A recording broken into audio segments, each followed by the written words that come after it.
Hello and welcome to FPL Expectations with me, Craig. Game week 6 is done and we're going to get all the reaction, all the news, all the results from our leagues, our points. And as well, you know, I'm never alone. I've always got the stat man with me to give me extra information, extra stats. And we always like to see how he's doing against his misses. That's the big one that we're going to look at. Mariner, how are you doing? Loser! He's got the big L there. Not a great week for you. I wish I could say the same about myself. I just about got a decent score. But obviously, we love to see how you're getting on with your misses.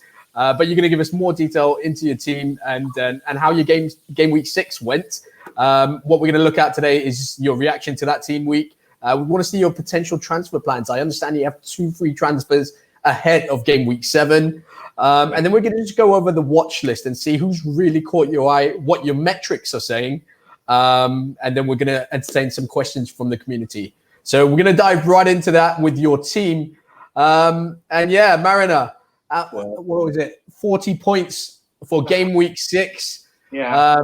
Not the best. Talk us through it. No, not really. What to say? Well, first things first is my wife made a bit of a mistake with her transfer this week. So she didn't think she had Ings in the team, but she still did. So she brought Adams in and then thought, oh, I've made a mistake here. So immediately pulled the wild card, immediately went off and stole the computer, got all my metrics out, changed all the players and beat me again. Wow. So she's now 3-1 up in this little mini tournament we've got and proceeded to have much delight and mirth splattering it all over Twitter earlier on this afternoon, much to my irritation when I was in the office. But there we go. So let's run through where we went wrong. Well, I didn't really go very right. That's the first thing. The only returns I got were Sice, which was my only luck of this goddamn miserable sodding game week. When he was subbed off on 67 minutes when Wolves their clean sheet intact. So there's +4. In fact, +5. Did you watch that match? Point as well.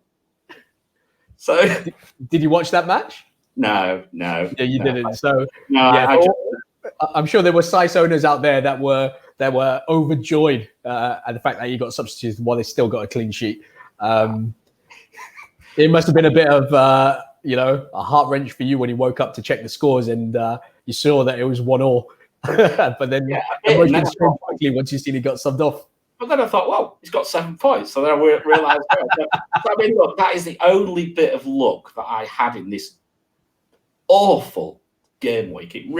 I actually thought that this could have been my record low. But the only thing which has kept my sanity intact is the amount of people who I have seen on Twitter, on YouTube, and everybody who are simply rolling about in laughter at how bad it is. Wild cards of, ridiculously, do wild carding 30 points. I've seen that. Some of the really top. I think that was philosophy, wasn't it? Well, yeah, I mean, he's had a. So I think it has to be rather philosophical about it all, really. There we go. But I'm sure the only thing I will say is that despite this game week being an absolute shambles, I look at it and when I looked at this pre-kickoff of the first game, I thought, wow, I'm really happy with this team. Really happy. And now look. So it just shows something. It's the luck of the draw. But let me go through my bad luck. Okay. So, my bad luck starts with Robertson. Another dodgy VAR decision. Clean sheet gone. That's so irritating to say. I'm just going to ask, so you agree that it was outside the box? Absolutely. Or you don't think it was a penalty? There are two things. I just thought it was outside. I just thought he looked outside to me. I thought it was dodgy. I had a funny feeling it was going to be given as a penalty. But I would call it a dodgy penalty, and I think a lot of people would probably agree with me. Yeah. Then we go to the farce that was West Brom against Brighton, where the Lamptey assist vanished when 2 West Brom defenders fell over each other and the ball ended up in the net. West Brom had an XG of 0.3 for the game. 0.3. And I don't get a clean sheet. That is a 10-point swing, just like that, instantly, just by the fact that Lamptey, the assist, he didn't get the assist, and then he lost the clean sheet. And literally, it was a tap in for Morpay, who I also had in my team. Yeah. So there we go. That's another it's pretty hard to swallow, quite frankly. I can imagine. Pardon the pun, the next bitter pulley to swallow is Pulisic. He's in his Frank has now decided to go into his shell, quite worryingly. They're playing Burnley next, and I rate them. They're no mugs. Yeah. And I think, we're going to see a different Burnley. We're already starting to see a different Burnley defending-wise, and this is by no means an easy game for Chelsea. So I'm very concerned about Pulisic, and we'll come on to him later, but I'm very worried about that. Mo Salah, 4 shots, 2 unlucky. Nothing, nada. Misses a 1-on-1, 1 disallowed goal offside. He hits the post as well. On another day, it could have been a bloody hat-trick. That is just the look of FPL. It's nothing more than that. I'm still insistent that Salah captaincy was the right thing to do. This is something I'm going to bring you up on. We go to our show last week, and obviously your metric, and it said Captain Kane first, Captain Son second, and third on the list was Salah. You went against your own metric, and it's fully justifiable. I think everyone understood it. I think a lot of people went with Salah, as captain in game week 6. But yeah, you're right. It's just unlucky. And do you regret not following your own metric? No, because I still think it was the right thing to do. I think Salah captaincy on another day could have absolutely gone crazy, and it just showed that Burnley are no pushovers. Spurs had to rely on a set piece. Yeah. They had to rely on a set piece, albeit a very good one, but they had to rely on a set piece to get past them. So I still think it was the right thing. If you were looking for a haul, Salah was the better choice. If you were looking for a return, it was probably Son or Kane. Yeah. And that's where I was really thinking about wanting to, shall we say, claw back a bit on other people, this, that, and the other, knowing full well that I did have Son and Kane, and the double up does protect me a little bit against a captaincy. Yeah, a little bit, but albeit I think ownership now is ridiculous. I think they're both nearly 50%. I think Kane might be over 50%, and Son just under. But their ownership now is absolutely mad. It is, yeah. And I haven't even boarded the Kane train yet. Oh my God! Well, the only thing is, of course, is everybody and his uncle were planning on going from Kane to Aguero, and now Aguero's legs fallen off again. So I don't know what the hell to do with him in a couple of weeks. Maybe I'll just keep him. I have no idea. I have really no idea. We've got Pulisic and Grealish in to complete your midfield, and Pulisic was a bit of a punt. He was, and I don't think it was a bad punt. I was hoping to jump on the bandwagon a little bit early, thinking that he was going to be the similar player that he was last season. Consistently 1 return, a couple of bonus points down again. And he would have been a very, very nice asset to have. In what I thought was a very exciting Chelsea lineup once players like Pulisic actually came back in. But of course, now Frank Lampard's now probably a little bit more interested in his defence than perhaps his attack, or it seems that way anyway. Pulisic is a real worry now for me. Grealish, on the other hand, I really like him. I think he's still looking very good. And there's the next bit of bad luck, which really pissed me off. And that was my wife owns Ayling. And who cleared the ball off the line for Grealish? Ayling. And that could have changed the game as well. And that, again, could have changed the game and changed the whole thing. So there's just it just keeps going, doesn't it? Yeah. I mean, it's ridiculous. And now you've got, the conundrum. I think before you picked Grealish. You know, it was, should I pick Barkley? Should I pick Grealish? We still don't really know who's on penalty kicks at Villa, but Barkley's been playing out of his skin as well. And obviously with the goals, with his returns, he's kind of outscored Grealish in the last few weeks. Is that a move you regret, not going Barkley instead of Grealish? I know I did have a word with you on this, and I did point you towards Grealish because of how he's done everything, really. I mean, look, Barkley scored from 30 yards, didn't he? Yeah. Goal was from 30 yards. His XG is not that great. I still think Grealish is, I think probably on balance at this moment in time, Grealish is probably still the better pick. A bit more talismanic, I think, is the way I would probably look for. And I think at this sort of price point, I think you really are looking for the talisman, because they're the players that are going to be involved in an awful lot of the chances, and he's going to score a few goals, this, that, and the other. So no, I think Grealish is still okay. I'm not worried about that at all, actually. I have sort of like mulled over what I do with Grealish when West Ham's fixtures turn, and that's not long now. It's only another 2 weeks, a week after next, actually. Antonio's a problem for me, because I was thinking about Antonio, but I'll come on to that later. But Grealish could be a player where I might have to sacrifice if I wanted to do something with West Ham, particularly perhaps target that Fulham game. Yeah. But let's see. I'm hopeful he'll do a bit of good this week. And we'll go, and then hopefully I'll probably forget about that one. So the forward line there. Sorry, Craig. The forward line: Kane, Calvert-Lewin, and Mopai. Well, Kane's fine, isn't he? Yeah, absolutely fine. Especially in his false nine / number 9 role. He's got a bit of both these days, isn't he? He's got assists now, and I think the guy's absolutely tearing it up, isn't he? He's as close as, I don't like the word essential, but it's pretty much as close as you could probably get there now. If you're not on 1, you need to be on 1. You could argue you need to be on 2, particularly, although maybe, let's see. We're only a couple of weeks away from some fixture changes for teams like City and Man United. So we'll have to see how they're doing in a couple of weeks' time. But for now, I'm certainly very happy having 2 Spurs attackers. Very, very happy indeed. Calvert-Lewin's a bit of a worry.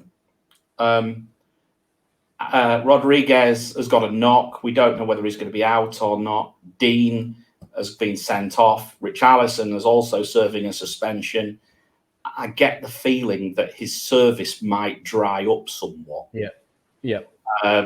Now, is that sufficient to leap off him at this moment in time? No, it's not. He might even be on penalties for the time being. There's no one else to take them, let's face it. But yeah, it's a little bit of a concern. I'm a bit irritated about that. I'm a little bit relieved, because I was also looking at bringing Rodriguez in on my wild card, and I went with Pulisic. So that didn't really in the scheme of things. But that would have been a transfer that I would have had to make this week, probably.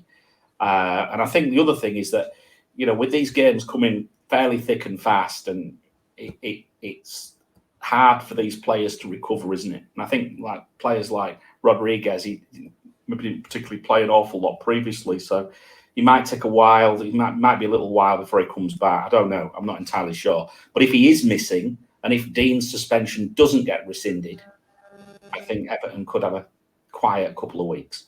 You built up a decent value with Calvert-Lewin so far, though. You've had him from the start. Yeah. Could be a good time to sell. But at the same time, you talk about influential players. Yeah. You talk about, he's guaranteed to start every match. Yeah. That's right.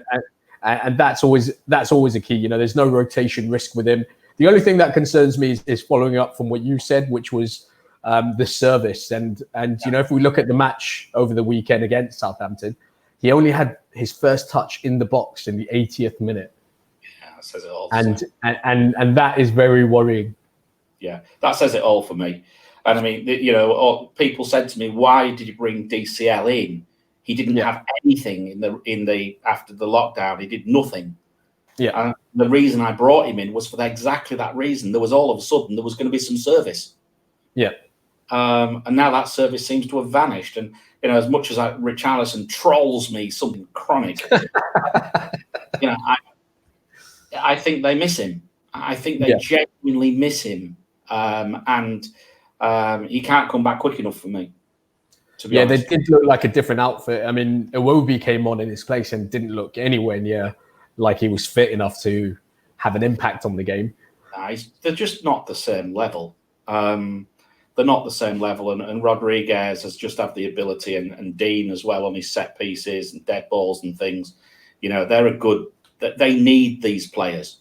Everton don't have the depth like some of the other teams, and they need these players, and they need them back as soon as possible. So I'm thinking I may well even bench DCL next week and play Souček. Yeah, you play Souček. Okay. Neil Mopai for you last night. Goal disallowed. A goal disallowed. Great finish though. Yeah, goal disallowed. Another goal missed on the back of the West Brom defenders falling over themselves as well. Yeah, there's another. How many points is that? I've just counted. A lot. I reckon conservatively here, I would say Salah, bad luck, 20 points, probably negative. Others, another 20 points. I would say 15 to 20 points. I got a little bit of a positive from Saiss, of course, and a save point from Martinez, praise the Lord. You got the Robertson penalty that wasn't, Sheffield United penalty that wasn't a penalty. Yeah. So I reckon that 40 points could be 80 points. Quite easily. Yeah. 80 points. 40 points missing because of bad luck. I mean, have I pissed on a witch or what? This is the thing about FPL this season, and this is what we're going to come on to. Sorry, I just got the GW6 reaction. Right. But I'm just going to come and brings us nicely onto what are we doing wrong, which is something that we brought up, a few weeks ago when things were really, really bad. Now we look at stats and we look at everything, and they tell us to make certain moves. They tell us who's influential in the game, who's due a return, and they can give us all sorts of beautiful things. But the fact of the matter is, once those players go out on the pitch, absolutely anything and everything can happen. Yeah. And this is the dilemma. I think in past seasons, it's always been one-sided. And whether fans have an impact on this, I don't actually know. I can't sit here and tell you. But the only difference from other seasons is the fans. And this is what causing, teams that aren't favourites, the underdogs coming and really giving it a go and kind of shaking up the FPL world because of it. Yeah, I think you're right. I think we did make a good point last week, though, that the pre-seasons, if lack of a pre-season, I think has effect. I think we are starting to see a lot more 1-0s. There's clean sheets starting to pop up now, aren't there? Yeah. And I think that's going to continue. The issue is are we going to actually manage to navigate our ways to them? This is the big challenge, of course. Or are we, like a lot of people have done, and me, I also left it at 13 points on the bench. Yeah. As well. Yeah. So don't forget that. Excellent. But what to do? Look, you can sit here, you can rant and rave and say that I've been so unlucky. Yeah, I probably have. But another week that luck's gonna turn. It does balance itself out over the course. It does. It's just the short-term points. It's really just got to laugh about it. Like I say, as much as I don't mind, sharing a bit, venting a bit of frustration from time to time with you, for example, and with other people on Twitter. I think you've got to laugh about it. Quite frankly, I hope if anybody else has had as bad a week as me, they just smile, wave, and move on. Honestly. Can I just bring up the fact that you had a monster week last week? Yeah, I did. Yeah, but the week before that was shit. Well,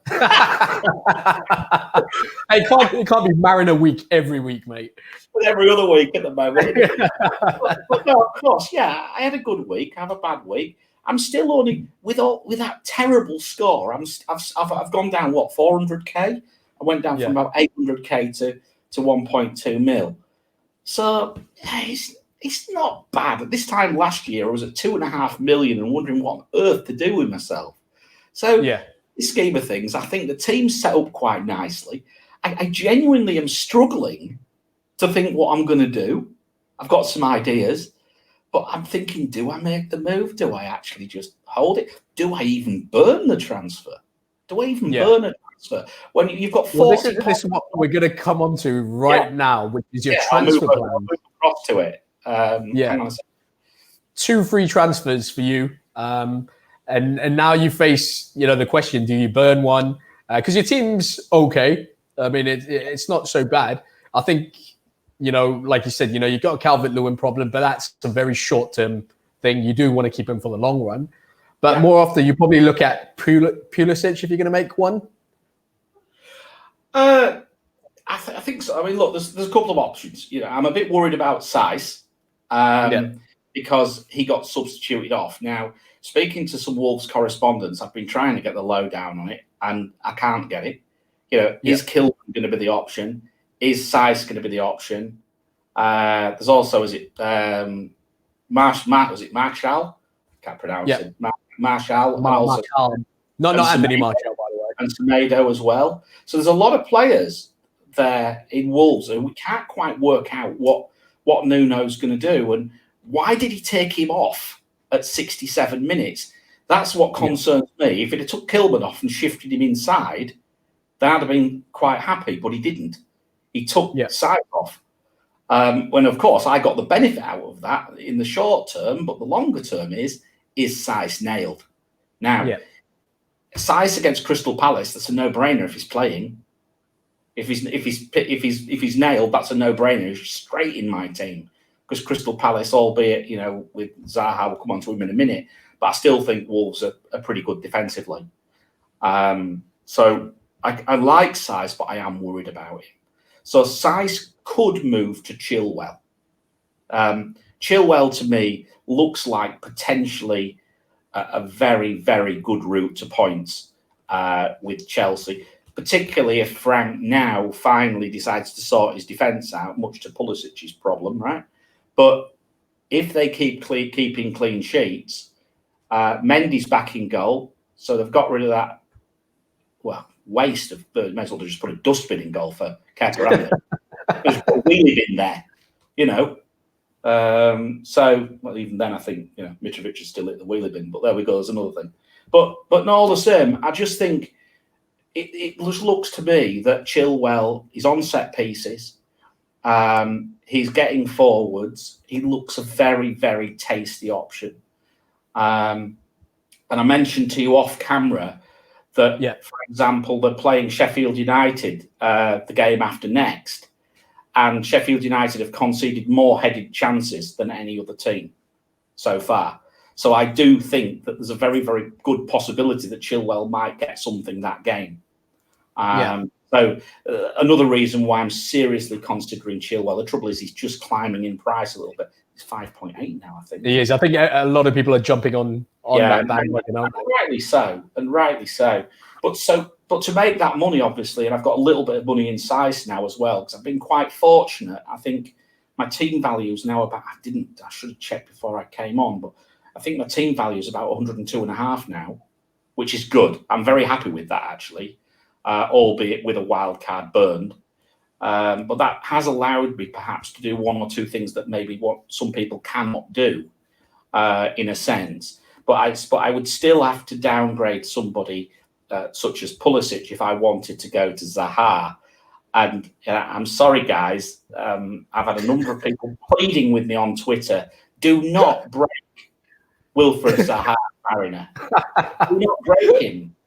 I may well break him, guys. I'm sorry, but I may well break him. I just think he just sits out as again, talismanic, out of position. On everything. Good fixtures. I wouldn't say great fixtures because Palace going forwards are no great shakes, but it's Zaha who is that shake. It's really him. So I just think that all things considered, Zaha to me looks a very nice option for the next. I'm just gonna while you're on the Zaha option. I'm just going to bring in another player who probably complements and kind of boosts up his points, if anything, in Batshuayi, and how much a difference he would make to it, because now you've got an actual striker that can be on the end of what Wilf Zaha provides. Yeah, I mean, to be honest, he's not really jumped out at me yet. If I'm he honest.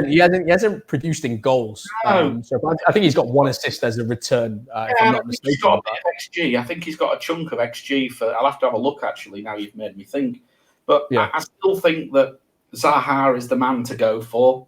I mean, Palace as well are pretty good at the back. I don't think it matters who they play, does it? Really, they're pretty tight at the back, so he gets an extra point for a clean sheet as well when they get them. I think Zaha, he looks a different player. I mean, I heard this. I'm going to steal this from somebody on Twitter, but has Zaha actually realised the transfer window's shut? Classic, absolute classic. I mean, we were worried about him before we picked our first ever squads, and I remember us talking about Wilf Zaha as an option because I think he was priced at 7 million, but the consensus was to stay away just because he could be a potential transfer risk with the window being obviously extended a little bit longer. And now that's closed, and he's still performing out of his skin. Makes him absolutely tasty to get in your squads. Absolutely, and that's the fixtures are good. He's talismanic. He's on penalties. He might even win his own penalties. Yeah, exactly. I think with get an assist for a penalty and then score it himself. Yeah. Well, we know that he's not on penalties, right? I mean, we've got the captain Milovic. But he hasn't started. He hasn't started the last few matches, if I'm not mistaken. I think Reader Wild has taken his place. Yeah. So he's been on the bench, but he's their regular penalty taker, regular set piece taker. That's how I break him. Yeah. So Milovic is going to come back on and I'll break Zaha by bringing him in. Exactly. They win a penalty and then he doesn't take it. Well, what I'm thinking is a late minute penalty, towards the end of the match, and obviously Milovic has come on the pitch and to shore up the game, and Crystal Palace have won a penalty, so that would really probably ruin you. And we'll keep that one in the file, and if it happens, you'll probably hear the explosion from KL. Yeah. Oh, yeah. Definitely. But no, I think he's a decent. I do think all joking apart, I think Zaha is a pretty good option. And undoubtedly, I mean, he's now his rank, his ownership's climbing. He's starting to hurt you. He's starting to hurt ranks. Yeah, that's the sign of me. That's the first sign of me having to think: is it time that I make a defensive move here? Much to my bad luck, I come from South London, and a lot of the people who are in my mini league are from London. Yeah, and they've got Zaha. A few of them have got Zaha, and for that reason, there's another reason why I might have to think about it, because people are sort of like slowly but surely creeping away from me in the mini league. And as much as I know I won it last year, but they're all moaning that I won it last year, but yeah. I could just let him win it, of course, and go with somebody else. But no, I've got to think of number one. Yeah. Well, I'm just looking at Palace fixtures, and they are a little bit tasty. After in game week 7, okay, they got Wolves, but after that, it's game week 8 Leeds, game week 9 Burnley, game week 10 Newcastle, and game week 11 West Brom. So if there's ever a time to get someone like Zaha in, this will probably be it. Yeah. I mean, but you say that, but if you look at Palace attacking, they still are. They're no great shakes if you compare them with a lot of the defensive matchups that they've got. It's just that Zaha is just so involved in everything. That's the thing. He's just he's involved in so much. I mean, I've got them. Actually, as a negative with respect to fixture, with respect to attacking against defensive matchups in the next 5 weeks. I've got them slightly as a slight negative, but It's just the fact he is so involved and he's out of position. So I think I still think he's a good option. Yeah, I still think he's good. But I think what we can't ignore, Craig, is the matchups. We really have to think beyond just it being a green on the fixture ticker on FPL's website. I think we have to really look at, for example, who's playing who. It's something I'm trying to do a little bit more nowadays. Okay, we're going to move on to the watch list, and just looking at some of the players who have caught your eye over the last few game weeks. We know the obvious ones. I think Chilwell, you've already mentioned that, really sticks out to you. Zaha's another one. Yeah. But for those out there who are looking, to make transfers, whether it's to the forward line, we touched on the goalkeeper. You actually, before we came on air, you pulled up an interesting point in regards to goalkeepers, and you highlighted Mendy. Yeah. Now, that's someone that I don't think a lot of people have considered. I'm not sure what his ownership is. I'll check that in a bit. But Mendy is at 5 million, the same as Ramsdale. Now, that's something that's got you licking your lips. Not that you're going to make that move, but it's tasty. I'm not going to burn. I could burn a transfer this week, couldn't I? Yeah. Well, like I said, I think I prefer the Zaha pick. But, I ain't got the cash to do it. But no, I mean, look, if we're another 2 weeks away from the next international break. So I'd imagine there's still a lot of people considering wildcards in the next international break. And to be honest, I think Mendy looks a good value at 5 million. Because I've already wildcarded, I'm drawn to someone like Chilwell. For lesser cash, I'm drawn to Zuma, who I think might well be on the end of those Cresswell corners or free kicks against Sheffield United. But again, in real terms, Zuma has not got the expected involvement that someone like Chilwell has. So you can see why Zuma's 500,000 less, or more than 500,000 less than Chilwell now.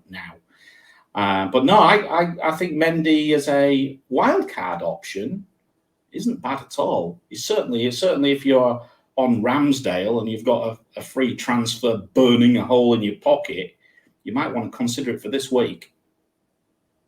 Yeah, and that's one. Certainly wouldn't rule it out. But it depends. If you've got a free transfer burning a hole in your pocket, and you like me, I'm determined to hold, if I can, 2 free transfers. Just move one, keep one, replenish it, and try and get the next international break with 2 free transfers. Because obviously now I've used my wild card, I need to be in a position to be able to do some repairing during the next disaster of an international break with all the COVID. So okay, I mean we can't film this show without talking about Lord Bamford. Now Patrick Bamford, hat trick against Villa, superbly taken by the way. But I mean, how does he pop up on your watch list? Is he someone that you're looking at? I mean, with the value that he's coming at. I mean, if you look at value and fixtures, Leeds' fixtures are dead level. They, attack against defence. They're just they're not up. They're not down. They're doing okay. Leeds are, and I think they'll hold their own attacking in the coming weeks. But Bamford's goals and assists against his expected, he's 5 involvements over his expected now. 5. Yeah. I keep saying he simply cannot carry on at this speed. He simply can't, but he is. And let's face it. First goal I thought was a tidy little finish into the corner. He was very composed when he took that first one. Because there was a lot of players on the line. He managed to tuck it into the corner really nicely. The second one was a cracking finish, but he's not expected to score that. And as for the third one, well, who was that? Lionel Messi? I think James compared it to Ronaldinho, didn't he? Well, I said it was Messi-esque. Yeah. I went, wow. Everybody, there was a couple of people around the house said, look at this goal. Showed him on Sunday. It's amazing. Yeah. So yeah, he's brilliant, isn't he? He's great. 5.8 million. Could I bring myself to bring him in, knowing he is so overperforming? I'm not sure. But saying that, is he just good? Even the Leeds fans. I mean, it'd be a shame James isn't on today, but it'd be interesting to know what he has to think about, about him before the season. I think he was thinking, if I could put words into his mouth, and I shouldn't do, I know, but I think he would say that he expected Rodrigo to be the number one. And I think most of us did. I think I think a lot of other Leeds fans did. So, sorry, just to interrupt there. I think, speaking to James, when I was trying to get a bit of insight on Leeds, he actually expected Rodrigo to be on the wing and Bamford to start. He was convinced Bamford was going to be the main striker for Leeds. Yeah, but I think a lot of other people were actually wondering whether Bamford would lose his place. But clearly he hasn't, and clearly he is a very good option. But am I going to, break my team apart to get Bamford in? No, I'm not. Would I consider Bamford in a wild card? Yes, I would. Yeah. Again, maybe let's see what he does by the international break. Maybe I have no alternative but to bring him in if he keeps scoring.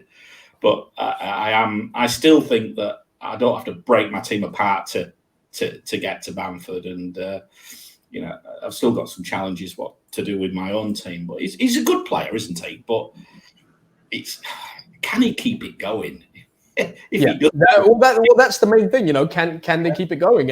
And not only him, but can Leeds keep it going? Yeah. Well, he's projected to score 310 points. There we go. I mean, we've spoken about how crazy, the points projection was. Who was it? Mo Salah, wasn't it? The one that you had last week. I think we had Mings on 454 points at one stage. Well, at the moment, we've still got. I can do this now. Actually, I can just filter this now. Who have we got? Yeah, Bamford 300, Zaha 304, Calvert-Lewin 279. Wilson. So it's a bit crazy right now, isn't it?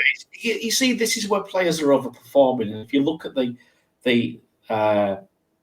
players in the top, a lot of them are overperforming against their XI, but some of that is because they get FPL assists against normal assists. Do you see what I mean? An assist can count in FPL, but it does not count in normal, for example, understat and things like that, which I use a lot. So you have to realise that FPL offers an assist, if it bounces off your heel or something like that. Or even if you have a shot on goal which gets pushed out by the goalkeeper. Yes, exactly. Exactly. So it's slightly different. And for a penalty, if you fouled in the box, for example, or a free kick. So you have to understand that there's always an element of overperformance because of that reason. Yeah. But I still think that some of these players are quite significantly overperforming. On the other hand, Zaha is underperforming. Okay. Interesting. So that's why Zaha, to me, looks a good option. I think, Zaha, to me, is due more points. All right. We're going to go into questions from the community now. And it's that part where you tweet in all your questions to me and Mariner or whoever it is on the show. And we get it answered for you right here on FPL Expectations when we start recording the show. We usually tweet it out about an hour before we come on. So we get a nice number of healthy questions from the FPL community. And so we're going to start with Adri, who asks, should I downgrade Sice to Kilman for me to fund Mendy, Chelsea Mendy in goal? I don't think Brighton can get any clean sheets. He has Ryan as his goalkeeper right now. Right. So size to Kilman, that's really tough one, isn't it? As I've said earlier on, because I'm not entirely sure. I don't think anybody's entirely sure what's happening there. Yeah. So size to Kilman is an option. It's something I've thought about. I've mentioned about Mendy. Yeah. As well. What was the other move he was looking at? No, it's just Ryan to Mendy. Mendy's his current. Ryan is his current keeper. Brighton are away at Tottenham. I mean, it depends how many transfers has he got too. He did not specify, but I would assume he's got 2 free transfers. He could maybe consider it, but if not, I don't know that I would normally change a goalkeeper for a hit. Yeah. I'd never take a hit for changing a goalkeeper. No. Okay. But we'll move. Kilman, free up some cash for the future. I think Kilman's pretty nailed still. My view is maybe. I'm not so sure on that. I'm not. Yeah. I think Kilman was in there just because Markel was injured for a bit. Yeah. And then Seiss got moved out, and as they sold Vinagre. But it's one of those ones. It remains to be seen. Yeah. I think we have to wait. I mean, what I would say to him is wait until the press conferences, see if he can get some news out of the press conferences later in the week. Okay. FPL Memes asks us, is Trent to Chilwell worth a free transfer, or should I just save it? We'll probably be doing that move next anyway, as Trent has Man City. Trent to Chilwell. No, he's got one free transfer. I'd hold him against West Ham. I think hold him against West Ham. West Ham's not the easiest of games. I probably would hold him. I think the other thing I'd say about Trent, and I just felt that he looked a bit better. Unlucky with that free kick chance, wasn't he? And we go back to that Salah disallowed goal. It was Trent who did assist him as well. Yeah. So, on another day, Trent's all of a sudden got 10 points and he's got his clean sheet because of that dodgy penalty. And then you wouldn't be thinking about taking him out. Yeah. So, no, I think I'd keep him. But I can see, particularly if I don't know if he's got 2 Liverpool, but certainly if you've got double Liverpool and coming up against Manchester City, you might want to ship one. Okay. Simon Astrala asks us, game week 7 looks pretty straightforward in my opinion, with the only difficult fixture being Villa versus Southampton and Leeds versus Leicester. Okay. Is it a good time to roll the free transfer, or should I improve with this team? I haven't seen his you haven't seen his team. You probably have to look at it, but I'll just run it through you. McCarthy, Taylor, Dallas, Robertson, Trent, Walker-Peters, Basuma, Salah, Fernandez, Reed and Son, Davis, who's going to be a bench fodder, Calvert-Lewin and Kane. Looks pretty solid to me. I don't think there's anything that screams out to change. I'm not sure I agree with his perception that the week's an easy one to call. I think it's more than people might give it some credit for. And, again, for example, you've got the matchups, for example, the big 3, Spurs-Brighton. Spurs, 21 big chances created against Brighton, 9 conceded. Liverpool, 23 big chances created. West Ham, 8 conceded. Chelsea, only 10 big chances created. And Burnley, 6 conceded. And that's all credit to Fantasy Football Hub, where I drew this information off earlier. So I don't think if those are, Spurs-Brighton is no slam dunk. Yeah. And West Ham really look good. Apart from a very bad 15 minutes against Spurs, they've looked really nice. And I'm very worried about Chelsea this week against Burnley. I think they'll probably keep a clean sheet. Wow. Okay. I think Chelsea will keep a clean sheet. That's why I'm thinking about Chilwell. But that said, I think it could be 1-0. It could be 1-0. I can't see. And Chelsea don't strike me as the sort of team that can go out and score 5. You watch, they probably will do now. But I think he's got his team. His team. I think I've seen it before. I think it's fairly strong. Like you say, he's got people like Fernandez and people like that. Yeah, chip them out at this moment, and it's sometimes better if you unless you have got something seriously broken in your team. In other words, injury or something like that. Sometimes the best thing to do is to sit on your hand. So I'm looking at his team again, and there's nothing that screams out to me that needs to be changed. So I think we'll just roll with that. Yeah, I'll have a look separately. Yeah. Carrick Low asks us, worth for Trent, Robbo, and other chances. I don't really understand the question here, but I'll read it word for word. Well, Trent and Robbo, I would keep this week. Okay, so no, I think is it worth giving? Yeah, is it worth giving Trent and Robbo another chance? I think he's trying to ask. Yeah. Does the same apply for Villa attackers Grealish, Watkins, and Barkley? I mean, look, Trent and Robbo, I would keep them. You've got both. If you've come this far with Trent and Robbo, don't get rid of them for West Ham at home. Yeah, that's pretty straightforward for me. As for Villa attack, well, I think they're fine. I mean, what I will say is that is Watkins, he scored a hat-trick, but has he done much else? Yeah, this was my concern when I was watching Watkins against Leeds over the weekend. He only had one chance the whole match. Yeah. Now, I did say something in our WhatsApp group, and I think Grealish is a fantastic player, don't get me wrong. But I just think he holds onto the ball for that much longer, which reduces the chances created for people like Ollie Watkins. And, we talk about the run that Grealish had. He could have actually laid it off to Watkins, if I'm not mistaken, earlier on, before he went through 5-6 players. So I think that hinders Watkins to some extent. He did have one chance, which I think he should have done better, but he only had one chance the whole match, which is a little bit worrying. Yeah, I mean, look, for somebody as an owner of Grealish, I want him to be greedy. Yeah, exactly. I mean, it goes both ways, right? Yeah. No problem with Grealish being greedy, but yeah, you're right. It could affect other players. I mean, as for the other Villa players, as I said, we mentioned about Watkins. McGinn's massively overperforming for me. He looks like he's benefited from some FPL assists. Not proper assists, more FPL assists. I think he's benefited from a couple actually. Again, I think Southampton this weekend. It would be we'll keep right. We'll keep on that. Yeah, I mean, decent fix. I mean, I think it's a decent fixture for Villa. Decent fixture. I think they're okay this week. I think they're okay. Right. As I say, is Watkins going to do bits, or I don't know.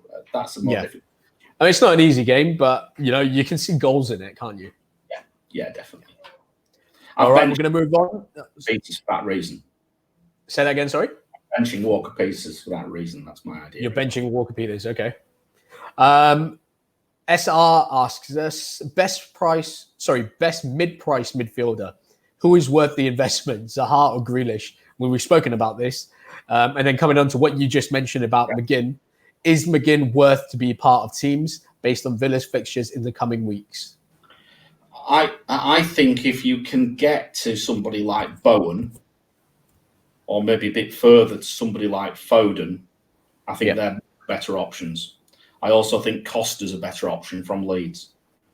Oh, that's interesting. Yeah, I think he's a better option. So you're going Costa, Foden, and Bowen, for the coming weeks. Bowen, I would say, at that sort of price point. Okay, interesting.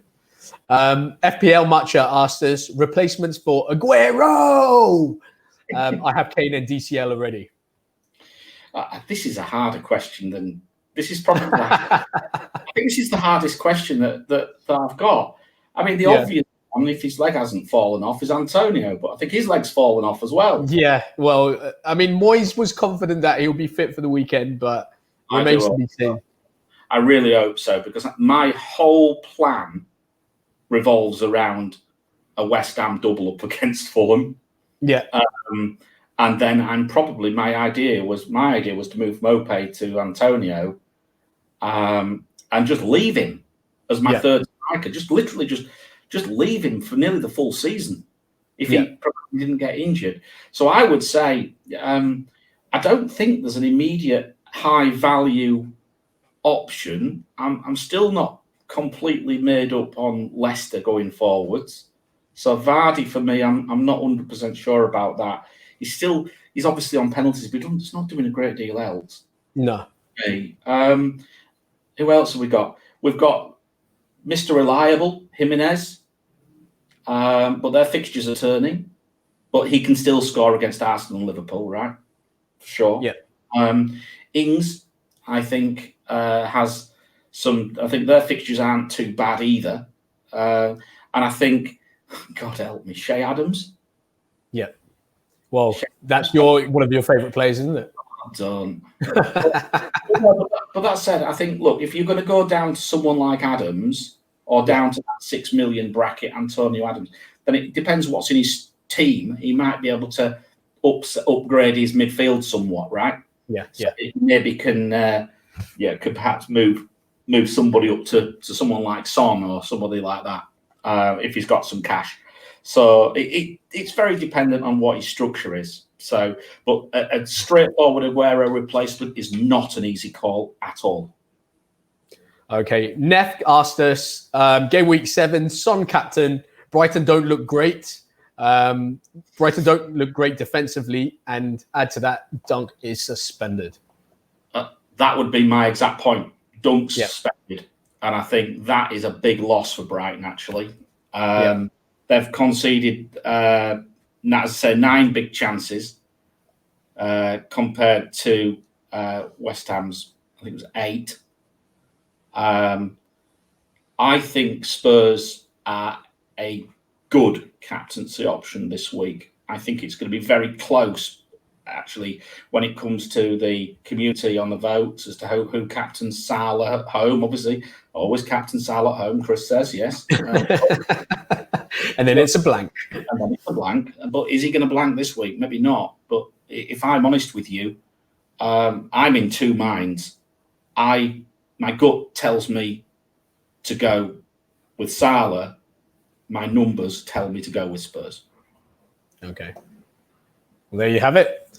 That's all the time we have for now. Mariner, thank you so much for coming on and giving us some of your time, giving us some of your FPL insight, which we also need so badly. But yeah, we did. We didn't highlight. We forgot to highlight the main thing, which was your mini league with your missus, and you just want to give us an update on as to how that's going.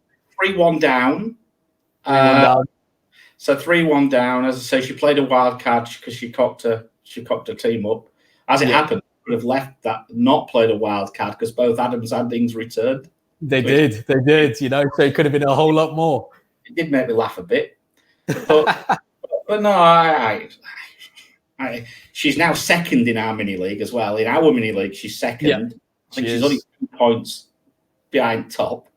Yeah, it's worrying. I'm worried. I don't know how you're feeling, but I'm worried. I can't imagine how you are. Beginner's luck. It's beginner's luck. It can nothing but beginner's luck. But no, seriously, she's. I don't know how she does it. It's like picking a horse. It's like at the Grand National. Like Kissing Sid or something like. Oh, that's a great name. Yeah, I like that. I'm going to back that one. And I'm sat trolling through the form for hours, and of course, nothing. Absolutely nothing to show for all your hard work. It's all fine. I'm happy she's enjoying herself, but Jolene, I'm coming for you. Yeah, well, we do appreciate the hard work that you put in for it. So once again, thank you so much for coming on and giving us some of your insight. If you're not following Mariner, please do. It's at FPL Mariner. And if you're not following me, it's at Craig Marias. And as well as this channel, if you're not subscribing, please do click the subscribe button down below. Give us a like for the video if you did like it. And if you're not following us on social media, we're on Twitter. It's at FPL Expectations, and you can get good insight from all our expert panel. That's all we have time for today. That's all from me, Craig. Thank you so much for joining us, and we'll see you before the next game week. We'll look to get another video out. Thank you so much. Have a good night.